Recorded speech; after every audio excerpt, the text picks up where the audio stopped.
Good morning friends. स्वागत करता हूँ आपका अपने YouTube channel complete and crack में। हर कोई शुरुआत जो है जीरो से ही करता है और आपका साथ और विश्वास उसे हीरो बनाता है। तो आप बस साथ दीजिए और विश्वास पैदा करना हमारा काम है। तो चलिए हम आज के इस वीडियो को शुरू करते हैं। हमारा आज का जो टॉपिक है भारतीय संविधान की मुख्य विशेषताएँ। जैसा कि आपको पता है कि आपके पेट के एग्ज़ाम में जो है पॉलिटी से इतने चैप्टर्स दिए हुए हैं, जिसमें आज हम शुरुआत कर रहे हैं भारतीय संविधान की मुख्य विशेषताएँ। और नेक्स्ट 2 to 3 डेज़ में हम सभी क्वेश्चंस को, सभी सिलेबस को कंप्लीट करेंगे एमसीक्यू के द्वारा, ठीक है। और इसमें हमारा जो है 35 एमसीक्यू लिए गए हैं, ठीक है। तो चलिए वीडियो को हम शुरू करते हैं।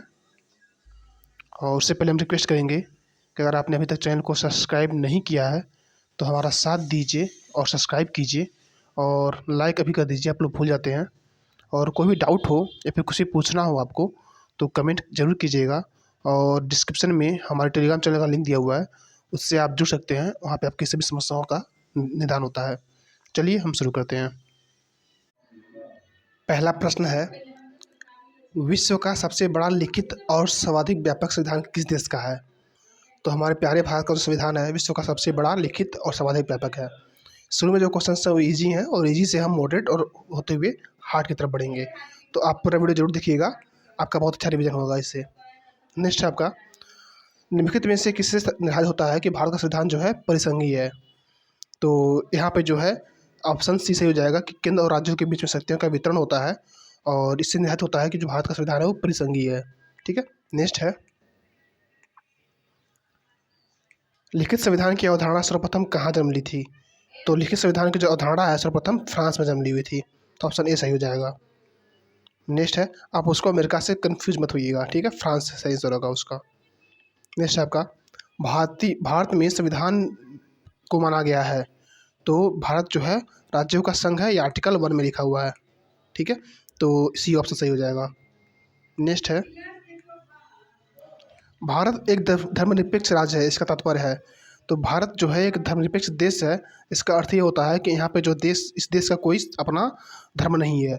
तो ऑप्शन बी सही हो जाएगा हमारा, उसका राज्य स्तर पर कोई धर्म नहीं है। नेक्स्ट है, अर्थात हम सभी धर्मों को मानते हैं। नेक्स्ट है आपका, निम्नलिखित कथनों में कौन सा सही है? भारतीय संविधान अध्यात्मात्मक है, ऐसा नहीं है।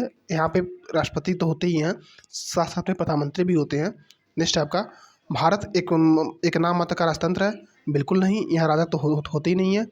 भारत एक कुलीन तंत्र है, ऐसा भी नहीं है, यहाँ पे प्रजातंत्र होती है। भारत एक संसदबद्ध प्रजातंत्र है, तो हाँ सही है।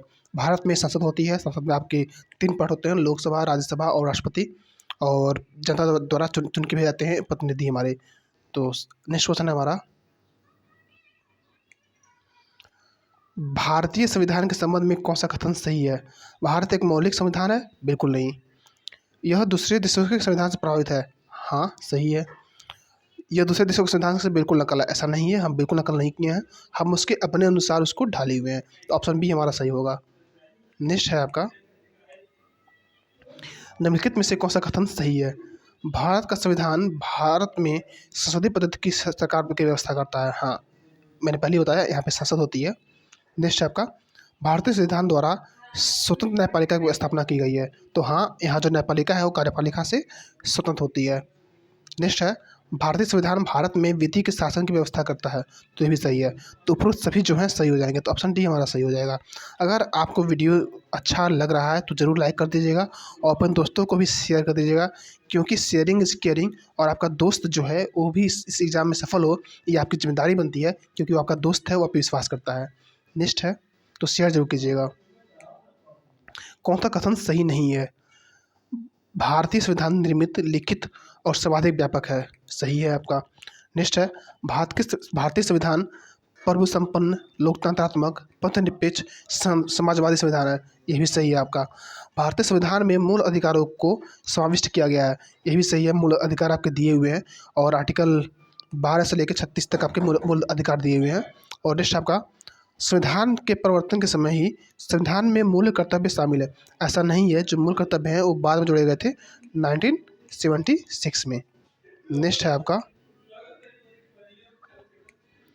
निम्नलिखित में से कौन सा कथन सही है? भारतीय संविधान में कई विदेशी संविधान के तत्वों का समावेश किया गया है। तो हाँ, ये सही है। भारतीय संविधान एकल नागरिकता प्रदान करता है, ऐसा बिल्कुल सही है, क्योंकि यहाँ पे हमें केंद्र का मिलता है। केंद्र मीन्स भारत सरकार का मिलता है नागरिकता, न कि हमें स्टेट का। नेक्स्ट है, भारतीय संविधान वयस्क मताधिकार व्यवस्था प्रदान करता है। तो ये भी सही है कि हम 18 वर्ष की आयु में अपना मताधिकार का यूज़ कर सकते हैं। तो ऑप्शन डी हमारा सही हो जाएगा। तो आप ये बताइए कि किस संशोधन के द्वारा जो हमारा पहले मत देने का अधिकार था 21 वर्ष, उसको घटा के 18 वर्ष कर दिया गया। आपको जानकारी है तो अभी कमेंट बॉक्स में ज़रूर बताइए। नेक्स्ट है, भारतीय संविधान का स्वरूप किस प्रकार का है? तो भारतीय संविधान जो है वो संरचना में संघात्मक है और भावना में एकात्मक। ऐसा क्यों है? नीचे क्वेश्चन डाले हुए हैं, उससे आप समझ जाएंगे। नेक्स्ट है,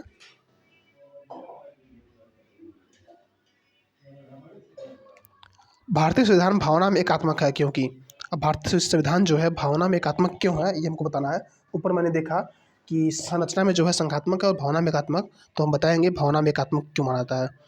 क्योंकि केवल संसद को संवैधानिक संशोधन प्रक्रिया प्रारंभ करने का अधिकार है। जो संसद होती है, भारतीय संसद, वही हमारी संविधान में संशोधन करती है, और वही संशोधन हमारा स्टेट में भी लागू होता है। स्टेट में से राज्य से है और केंद्र में भी लागू लागू होता है। तो ये कहता है कि एकात्मक व्यवस्था है भावना में। नेक्स्ट है, कुछ स्थितियों में संसद को राज्य के लिए कानून बनाने का अधिकार है। तो ये भी सही है। आर्टिकल 249 में दिया हुआ है कि कुछ परिस्थितियों में जो है हमारी केंद्र है वो राज्य के लिए भी कानून बना सकती है। नेक्स्ट है, अखिल भारतीय सेवाओं के कारण। अखिल भारतीय सेवाएं किस आर्टिकल में दी हुई हैं, आप ये बताइएगा। हालांकि मैं बता रहा हूँ 315 के आसपास ही हैं। किसमें है आप अच्छे से बताइएगा। 312 है, 315 है, क्या है? ठीक है। तो अखिल भारतीय सेवाएं जो हैं, ये जो है केंद्र सरकार के द्वारा लागू की जाती है, और केंद्र सरकार के द्वारा ही कुछ नौकरशाह होते हैं जो आके राज्य में भी रहते हैं, ठीक है, और राज्य में भी काम करते हैं अपना। तो ये भी दिखाता है कि भावना में एकात्मकता। तो पुरुष सभी हमारा सही आंसर हो जाएगा। नेक्स्ट है, भारतीय संविधान के संदर्भ में कहा जाता है कि यह मौलिक संविधान है, नहीं है, वकीलों का स्वर्ग है। ये सही हमारा आंसर हो जाएगा कि भारतीय संविधान जो है वकीलों का स्वर्ग है। नेक्स्ट है, भारतीय संविधान पर सबसे अधिक प्रभाव किसका पड़ा हुआ है? तो जो 1935 का अधिनियम था, भारतीय संविधान में लगभग यहाँ से 200 आर्टिकल्स ऐसे ही उठा लिए गए, ठीक है। तो ऑप्शन ए हमारा सही हो जाएगा। और आपको बता दूं, आपके पेट के सिलेबस में ये इंडिविजुअली टॉपिक दिया हुआ है, भारत सरकार अधिनियम 1935, ये हिस्ट्री में दिया हुआ है आपका। तो आप इसको अच्छे से पढ़ लीजिएगा। नेक्स्ट है, भारत में प्रजातंत्र इस तथ्य पर आधारित है कि। प्रजातंत्र ये होता है कि जो जनता है वही सरकार को चुनती है और वही ही उसको बदलने का भी अधिकार रखती है। तो हमारा ऑप्शन सी सही हो जाएगा। नेक्स्ट है, भारतीय संविधान में कितने आर्टिकल्स हैं? तो भारतीय संविधान में जो है लगभग 395 आर्टिकल्स हैं। तो आपका 350 से अधिक हो जाएगा, ऑप्शन बी। नेक्स्ट है, भारत में किस प्रकार की शासन व्यवस्था अपनाई गई है? तो भारत में जो है शासन व्यवस्था वो ब्रिटेन की जो संसद है, संसदात्मक प्रणाली है, वैसे अपनाई गई है। तो ऑप्शन बी हमारा सही हो जाएगा। नेक्स्ट है, भारतीय राजनीतिक व्यवस्था में किसको सर्वोच्च स्थान मिला हुआ है? तो जो भारतीय संविधान है हम उसको सर्वोच्च मानते हैं, तो इसका सही आंसर हो जाएगा संविधान। नेक्स्ट है, भारतीय संविधान के वृहद होने का क्या कारण है? तो भारतीय संविधान वृहद इसलिए है क्योंकि पहली बात तो ये हमारा देश बड़ा है, और इसको करने के लिए, कंट्रोल करने के लिए हम केंद्र और राज्य में कानून का बंटवारा करते हैं। तो दोनों के लिए कानून बनाना होता है, कुछ केंद्र के लिए, कुछ राज्य के लिए। तो इसलिए हमारा बड़ा हो गया है संविधान। तो ऑप्शन डी हमारा सही हो जाएगा। नेक्स्ट है, भारतीय संविधान का अभिभावक कौन है? तो भारतीय संविधान का अभिभावक माना जाता है हमारा सर्वोच्च न्यायालय, ठीक है। इसको आप याद कर लीजिएगा, मोस्ट इंपॉर्टेंट क्वेश्चन है ये। और वीडियो को आप जरूर शेयर कीजिए अपने दोस्तों को भी, और अगर आप लाइक करना अभी तक भूल गए हैं तो जरूर कर दीजिए। नेक्स्ट है, भारत में वयस्क मताधिकार की उम्र सीमा क्या है? तो मैंने ऊपर ही बताया कि 18 वर्ष जो है हमारी वयस्क मताधिकार का उम्र है, और ये पहले 21 वर्ष था। इसको 1989 में शायद 61th अमेंडमेंट है, उसके द्वारा कर दिया गया 18 वर्ष। नेक्स्ट है दोस्तों, शेयर जरूर कीजिएगा वीडियो को, बहुत ही मेहनत लगती है वीडियो बनाने में। नेक्स्ट है आपका, भारतीय संघीय व्यवस्था की विशेषता क्या है? तो भारतीय संघीय व्यवस्था की जो विशेषता है, दोहरी नागरिकता बिल्कुल नहीं। यहाँ पे केवल सेंटर का नागरिकता मिलता है, मतलब भारत सरकार का। संविधान की स्वच्छता सही है, सवाल है आपका। केंद्र में शक्ति, संपूर्ण शक्ति ऐसा नहीं है, शक्तियों का बंटवारा किया गया है। शक्तियों का एकीकरण ऐसा भी नहीं है। तो ऑप्शन बी जो है हमारा है, संविधान की व्यवस्था, ये सही हो जाएगा। नेक्स्ट है, भारत के संविधान में संघीय व्यवस्था की जगह किन शब्दों का स्थान दिया गया है? तो भारत के जो आर्टिकल 1 है हमारे संविधान का, उसमें दिया गया है कि राज्यों का संघ है। हम क्वेश्चंस को ऐसे रखे हुए हैं कि आपको चीज़ें जल्दी याद हो जाएं और बार बार रिवाइज होकर याद हो जाए। भारतीय संविधान में कितनी सूचियाँ हैं? तो भारतीय संविधान में 3 सूचियाँ हैं, राज्य सूची, केंद्रीय सूची और समवर्ती सूची। आपको पता ही होगा। नेक्स्ट है, नहीं है तो कमेंट कीजिएगा, हम सब बताएंगे, आपको परेशान होने की ज़रूरत नहीं है। और इसका PDF चाहिए तो डिस्क्रिप्शन में हमारे टेलीग्राम का लिंक दिया हुआ है, वहाँ आप जुड़ जाइए, वहाँ PDF आपको मिल जाएगा वीडियो अपलोड होने के बाद ही। तो परेशान नहीं होना है, ठीक है। भारत का संविधान अपना अपराधिकार किससे प्राप्त करता है? तो भारत का जो संविधान है वो अपना जो अधिकार प्राप्त करता है वो भारत की जनता से प्राप्त करता है। तो ऑप्शन सी सही हो जाएगा। नेक्स्ट है, भारत में वैध प्रभुसत्ता निहित है।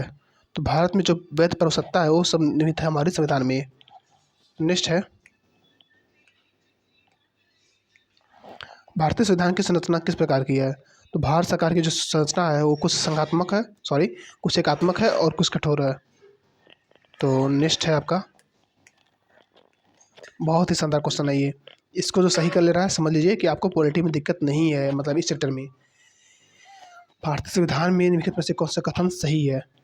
संविधान सर्वोच्च है, नो डाउट, ये है आपका।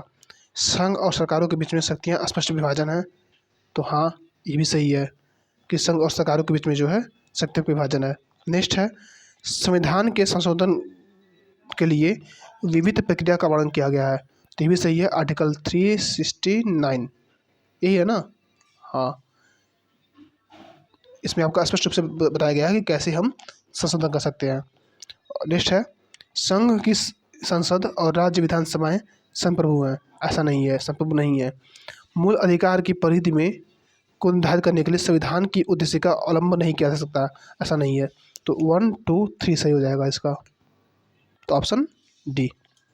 ओह सॉरी, यहाँ दिखाई दे रहा था पहले से। नेक्स्ट है, अध्यक्षात्मक शासन का उदय सर्वप्रथम किस देश में हुआ?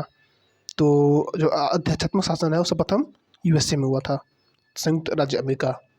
और यहाँ पे केवल आपके राष्ट्रपति होते हैं, ना कि प्रधानमंत्री, ठीक है। नेक्स्ट है, भारतीय संविधान का कौन सा एक दर्शन नहीं है? कल्याणकारी राज्य है, समाजवादी राज्य है, राजनीतिक समानता है, साम्यवादी राज्य बिल्कुल नहीं। भारत में साम्यवाद नहीं है, साम्यवाद आपका रूस में मिलता है, ठीक है। नेक्स्ट है, कथन है और इसका कारण है बताना, कथन और कारण कैसे हैं, सही है या नहीं है। भारतीय संविधान अर्धसंघात्मक है, ये कथन दिया गया है, उसका कारण दिया गया है कि भारतीय संविधान न तो संघात्मक है और ना ही एकात्मक। तो यहाँ इससे मालूम हो रहा है कथन का कारण जो है वो स्पष्ट व्याख्या कर रहा है कि कथन हमारा सही है। तो ऑप्शन ए सही हो जाएगा कि ए आर दोनों सही हैं और आर जो है एक व्याख्या करता है। नेक्स्ट है, समझ लीजिए ये क्वेश्चन जो है ऐसा है कि अगर आप इसको कर रहे हैं तो आपको दिक्कत नहीं होगी इस चैप्टर में, ठीक है। भारतीय संघीय व्यवस्था का एक एकात्मक तत्व है, तो कौन से ऐसे तत्व हैं जो भारतीय संविधान को एकात्मकता प्रदान करते हैं? तो शक्तियों का विकेंद्रीकरण, अगर शक्तियाँ बढ़ जाएंगी तो एकात्मकता नहीं होगा, तो पहला गलत है हमारा। तो ऑप्शन ए वाले जो भी उसको कट कर दीजिए, ठीक है। नेक्स्ट है, राज्यपालों की नियुक्ति, हाँ जो राज्यपाल है आपके केंद्र के द्वारा नियुक्त किए जाते हैं और इसमें जो है राज्य सरकार से कोई परामर्श वमर्श नहीं लिया जाता है, तो ये हमारा सही रहेगा कि ये एकात्मक बनाता है। तो ऑप्शन 2 जहाँ ना हो उसको काट दीजिए, ठीक है। ऐसे आप एलिमिनेट कर सकते हैं क्वेश्चन को। राज्यसभा में असमान प्रतिनिधित्व, तो राज्यसभा में जो है असमान प्रतिनिधित्व जो है ये भी हमारा कारण होता है एकात्मकता बनाने का। तो जहाँ 3 हो उसको सही कर दीजिए। तो इसमें 3 नहीं, तो विकल्प हो गया, तो हमारा ऑप्शन बी सही हो जाएगा। बाकी हम देख लेते हैं, न्यायिक पदावलोकन, इससे कुछ नहीं होता है हमारा। अखिल भारतीय सेवाएं पहली बताया मैं, तो ये सही हो जाएगा ऑप्शन बी। नेक्स्ट है, भारत में राजनीतिक व्यवस्था का मूल लक्षण क्या है? यह एक लोकतांत्रिक गणतंत्र है। बिल्कुल सही है, यहाँ लोकतंत्र है और गणतंत्र भी है, क्योंकि यहाँ जो राष्ट्रपति हैं वो चुने जाते हैं। ठीक है। नेक्स्ट है, इसमें संसदात्मक रूप से की सरकार है। तो हाँ, बिल्कुल सही है, ब्रिटेन हम लिए हुए हैं संसदात्मक रूप। ठीक है। नेक्स्ट है, सर्वसत्ता भारत की जनता में निहित है। बिल्कुल सही है। नेक्स्ट है, यह एक एकीकृत शक्ति का प्रावधान करती है। ऐसा नहीं है, यहाँ पे शक्ति का विभाजन है। तो 4 जो है गलत होगा, तो सभी नहीं होगा, 1 2 3 सही होगा। दोस्तों इसमें हम 40 क्वेश्चन रखे हुए हैं, हालांकि हमने थंबनेल में 35 लिखा हुआ है। नेक्स्ट आपका, ओह सॉरी, निम्नलिखित में से कौन सी विशेषता भारतीय संघ और अमेरिकी संघ दोनों में साझी है? तो भारत में भी संघ है और अमेरिका में भी संघ है, लेकिन इन दोनों में अंतर होता है। ठीक है। अब कौन सी चीज़ है जो इन दोनों में कॉमन है? वो है, ये है कि जो उच्च न्यायालय है आपका, उच्चतम न्यायालय, वो संविधान की व्याख्या करता है दोनों जगह पे। तो ये हमारा दोनों जगह कॉमन है। नेक्स्ट है, निम्नलिखित में से कौन भारतीय राजतंत्र का सर्वोच्च है? तो क्वेश्चन रिपीट हुआ है, संविधान हमारा सर्वोच्च है यहाँ पे। नेक्स्ट है,